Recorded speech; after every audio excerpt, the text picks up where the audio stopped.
जय हिंद दोस्तों। कहाँ से आया कैसे आया हमको तो मालूम नहीं, कौन देश आतंकवादी बन जाए भगवान को मालूम नहीं। आज हम दोस्तों बात करेंगे कि इस अफ़गानिस्तान में तालिबान की उत्पत्ति कहाँ से हुई, तालिबान यहाँ कैसे पनपा, और इसके बारे में आज हम लोग सब जानकारी प्राप्त करेंगे। तो ये अफ़गानिस्तान पड़ता है, अफ़गानिस्तान जो है 1700 ईस्वी की अगर बात करें, 1700 ईस्वी के पहले अफ़गानिस्तान नाम का कोई देश ही नहीं था। इसका पुराना नाम जो था पहले एरिया आरा कोसिया जेडरोसिया पेरिस पेमियाई कहा जाता था, जिसका अब का नाम है काबुल कंधार मकरान हेरात अब का नाम है अगर हम बात करें तो। और यहाँ तालिबान की उत्पत्ति कैसे हुई आज हम ये देखेंगे। तो जब यहाँ भारत में पूरे जो है अंग्रेज़ों का शासन हो गया था, अंग्रेज़ों ने शासन कर लिया था, तो अफ़गानिस्तान में भी अंग्रेज़ों जो CBSE वाले थे अंग्रेज वो शासन कर लिए थे। तो ये लोग यहाँ पहाड़ों में चढ़ नहीं पाया करते थे, तो इनको कुछ खास प्राप्त नहीं हो रहा था अफ़गानिस्तान से। तो इन्होंने क्या किया, इन्होंने ऐसा काम कर दिया कोई 1919 ईस्वी को इसको आज़ाद कर दिया। यहाँ डूरंड लाइन की रेखा के द्वारा ये अलग हो जाता है, पाकिस्तान से अफगानिस्तान अलग हो जाता है। यहाँ एक हिंदकुश पर्वत है वो अलग कर देता है पाकिस्तान अफगानिस्तान को अलग कर देता है, भौगोलिक स्थिति के अनुसार अलग कर देता है। तो यहाँ हम ये जानेंगे कि तालिबान की उत्पत्ति कहाँ से हुई, कैसे हुई। तो यहाँ बात यह है उस समय की जब शीत युद्ध चल रहा था। शीत युद्ध क्या है आप इस प्रकार समझ सकते हैं,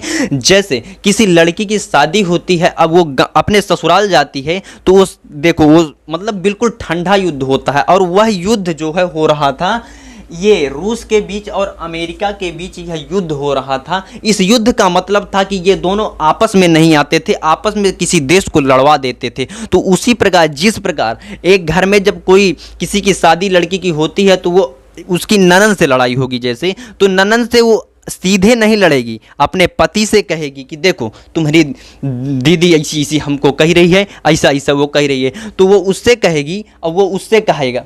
मतलब दोनों जो है एक ही एक को कहेंगे एक ही आदमी से, और इसी को बीच में लड़वाए रहेंगे, अपने आदमी को लड़वाए रहेंगे, बेचारा ये बीच में पिसता है। तो उसी प्रकार जो है ये दोनों किसी भी देश को आपस में लड़वा देते थे और अपना बिल्कुल अलग रहते थे, ऐसा लगता था इन्होंने कुछ किया ही नहीं है। तो उसी प्रकार जो है उसी प्रकार आप समझ सकते हैं कि शीत युद्ध क्या था।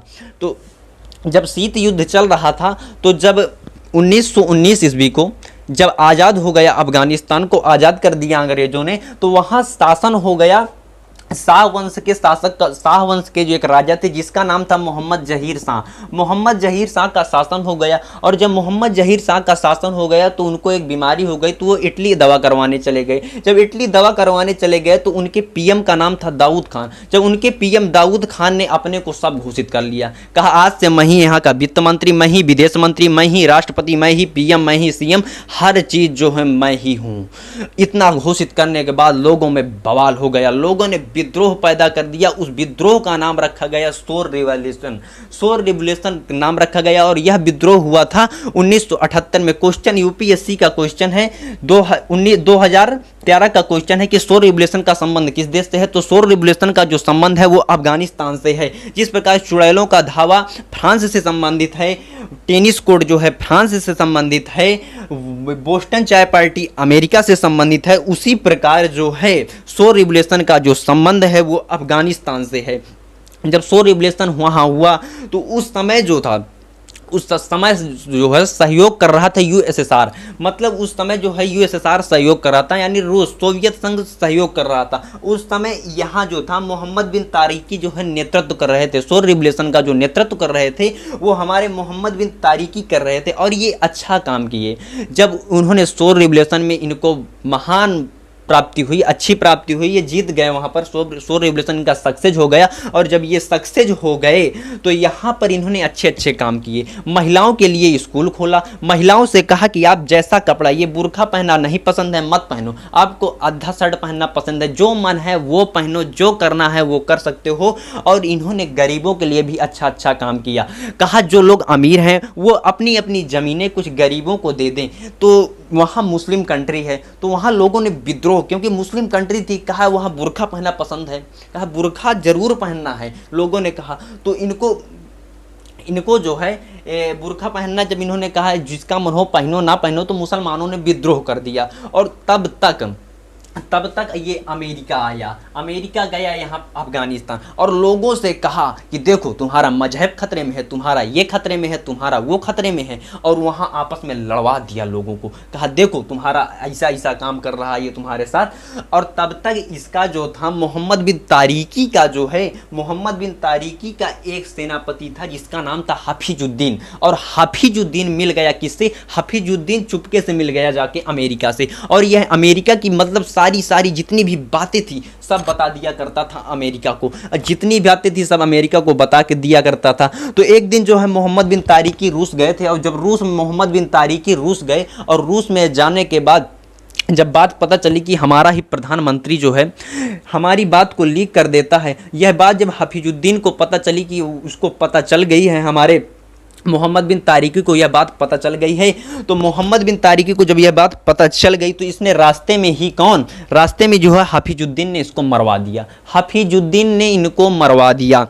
जब हफीजुद्दीन ने मरवा दिया और यहाँ गद्दी पर बैठ गया कौन? हफीजुद्दीन बैठ गया गद्दी पर। और हफीजुद्दीन के ऊपर रूस गुस्सा गया, क्योंकि रूस के जो फेवर में थे वो मोहम्मद बिन तारिकी थे, और हफीजुद्दीन के फेवर में हफीजुद्दीन का जो फेवर कर रहे थे वो अमेरिका था।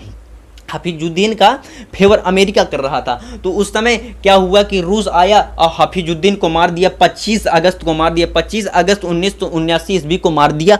तो और उस समय तक ये युद्ध चला था, रूस ने वहाँ 10 सालों तक युद्ध किया था, यानी 1989 से लेकर के 1979 से लेकर के 1989 तक यह युद्ध किया था। और इसमें रूस के लगभग 15,000 सैनिकों को अपनी जान गंवानी पड़ी थी। तो 15,000 सैनिक मर गए थे ठीक उस समय। और यहाँ जो है लड़वाया किसने था? इसने बुलवाया था ओसामा बिन लादेन को। ओसामा बिन लादेन कौन था? तो ओसामा बिन लादेन सऊदी अरब का था। उसको बुलवा के इसकी पार्टी हुई, इसको साथ में बैठ के बिल्कुल मीटिंग करवे थे। और आज ये आतंकवाद देश नहीं कहलाता, आतंकवाद ये दोनों देश कहलाए ही नहीं आज तक। और इतना पूरी दुनिया में तबाही मचा के रख दिए। और पूरी दुनिया में जब तबाही मचा के रख दिया, लोगों से कहा तुम्हारा मजहब खतरे में है, तो उस समय जो है लोगों को लड़ने के लिए हथियार दिए। लोगों से कहा लो हथियार हमसे लो, अफगानिस्तान हथियार हमसे लो, हर चीज़ हमसे लो, और इस रूस को मार के भगा दो। रूस को मारने की बात जब कही तो उस समय इसने स्टूडेंटों को भी शामिल किया। और उस स्टूडेंट में से जो सबसे क्रांतिकारी स्टूडेंट था, जो सबसे ज़्यादा मार धाड़ करा करता था, उसका नाम था उमर। उसका नाम था उमर। और जब उमर नाम का जो लड़का था, जो उमर नाम का स्टूडेंट था, वो बहुत ही मार धाड़ किया करता था। और जब मार धाड़ किया करता था और मार धाड़ करने के बाद जो है जब यहाँ से रूस चला गया तो इसने खूब मार धाड़ करके रूस को भगा दिया था। अब यह मस्जिद में जो है क्या करने लगा था? मस्जिद में मुल्ला बन गया था। वहाँ जो है मौलवी साहब बन गए थे और ये क्या किया करते थे? नमाज पढ़ा करते थे। तो यहाँ जो है अब जब रूस भाग गया, और जब रूस भाग गया तो यहाँ रूस भागने के बाद यहाँ जो लोग थे अफगानिस्तान के, वो अपना गुट बनाने लगे। अपना गुट बना के कहा हमारा 50 लोगों का गुट है, हमारा 60 लोगों का गुट है। तो इस प्रकार जब गुट बनाने लगे तो लोगों को कुछ समझ में नहीं आ रहा था वहाँ को क्या किया जाए। जब लोगों को समझ में नहीं आ रहा था तो लोगों ने वहाँ के देखा कि जब युद्ध हो रहा था तो उस समय सबसे तगड़ा नेतृत्व की कौन कर रहा था? तो पता चला कि उमर नाम का जो है एक स्टूडेंट है, वो बहुत अच्छा नेतृत्व कर रहा था। तो उमर नाम का जो है स्टूडेंट था, लेकिन वो बन चुका था मुल्ला। तो तब तक उसका नाम पड़ गया मुल्ला उमर। उसका नाम था मुल्ला उमर। और मुल्ला उमर ने क्या स्थापना कर दी? तालिब। क्योंकि वहाँ की भाषा में जो है तालिब यानी स्टूडेंट को जो है, स्टूडेंट को वहाँ की भाषा में तालिब कहा जाता है। वहाँ की भाषा में तालिब कहा जाता है।